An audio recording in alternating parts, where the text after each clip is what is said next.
Hi there, Katie, Andrew, and Connor. Hope you all are doing well today and staying warm. I finally had a chance to look over those videos that you sent on Sunday, and a lot of good things in there that I'll go through, and then some things to work on, and then we'll talk more on Friday. So first, the good. His wrist looks really nice. His right hand wrist, and consistently too. Sometimes when I make an adjustment like that, when they're working on exercises for the technique, it usually takes a while to kind of integrate into his playing. But I noticed I was listening to him play Brother John, and it started starting to kind of rear its head in there. So I'm really liking that. Still work to be done, obviously, but it's looking much better. And with his right hand, that new angle, his tone is improved tremendously. If I put a really nice guitar in his hands and had him do that, you would really hear a big difference if you did like the Pepsi challenge between the two guitars and the two techniques, the previous technique with the wrist that was too bent, and then the new technique with the straighter wrist. You would definitely hear an improvement.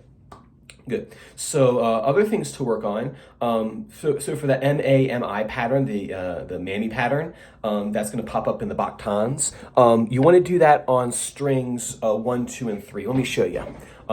It's good that you're doing the pattern, but let's put on the right strings for this exercise.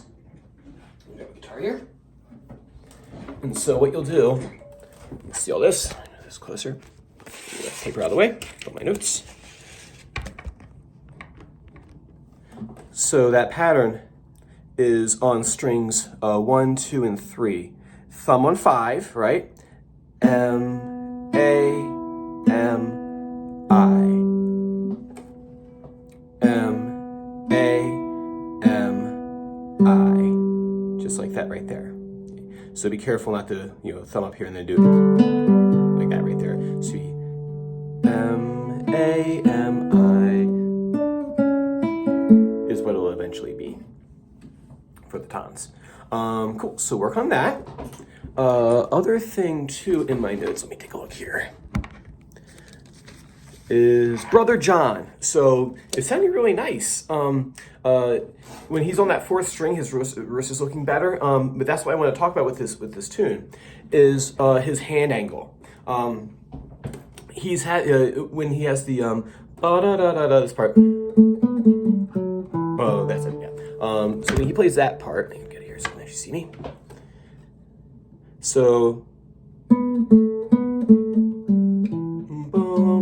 have to remember how to play it.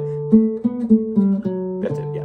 So what I saw there was that his hand was turned this way for that part, and you probably heard like a hiccup in there, him trying to get to the notes. It's not just because like he's not good enough or smart enough or something like that. It's literally like the mechanics of his hand angle or getting in the way. I think once we correct that, it'll be a much smoother melody line. Meaning by this, so he was here like this. What was happening was you go A and then reach out here for B, and then gotta reach out here for G, right? If everything's a reach, it's gonna take up time to get to everything, right? Versus we have our hand aligned with the fretboard.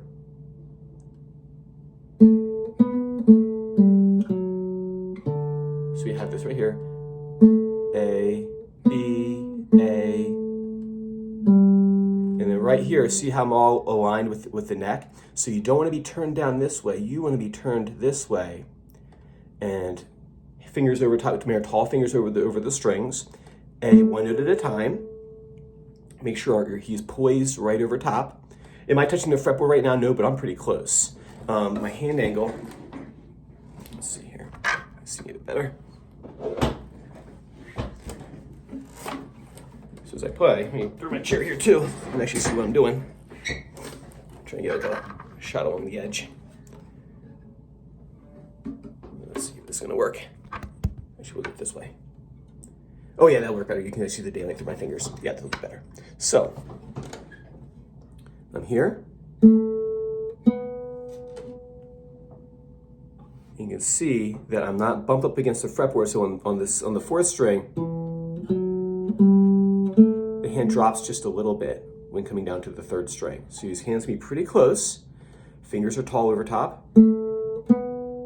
Maybe just try that right now. So the A, B, A, fingers tall right over top. A, B, A. Second part of the exercise, A, G, A, G on the pinky on the fourth string, A, G. Make sure he has that tall finger. His fingers are coming a little too flat this way. It looks like this, and then gotta reach. Oh, there, I even missed the note. So work on that. And then lastly, with the thumb, it was looking really good on the A string with his right hand. It was really relaxed. So when he had his index finger and middle finger touching the third string, passing the thumb through, a little bit lower so you can see my hand. Here. Nice and relaxed, and you actually make contact, right? He was doing that. That was really good. And then what happened, I think he swung his hand up too far this way. So he was here, he was set for the fifth string. And rather than just raising the thumb up, he like turned his hand like this way. And then when he did that, it was kind of like a cascade effect of technical issues. What happened was his thumb grabbed too much flesh. So he was actually, and then this happened. So he was trying to push through that string, which caused him to tighten up here and yank this string up. So as soon as I saw that string pop up, I knew what happened. He was pushing too hard this way. He was trying to muscle his way through that string, which is pretty tough.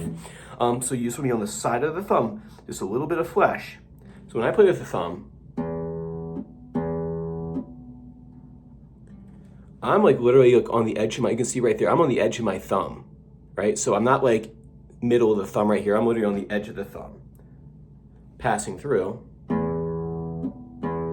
And then we move from another string, rise up, so keep the hand still.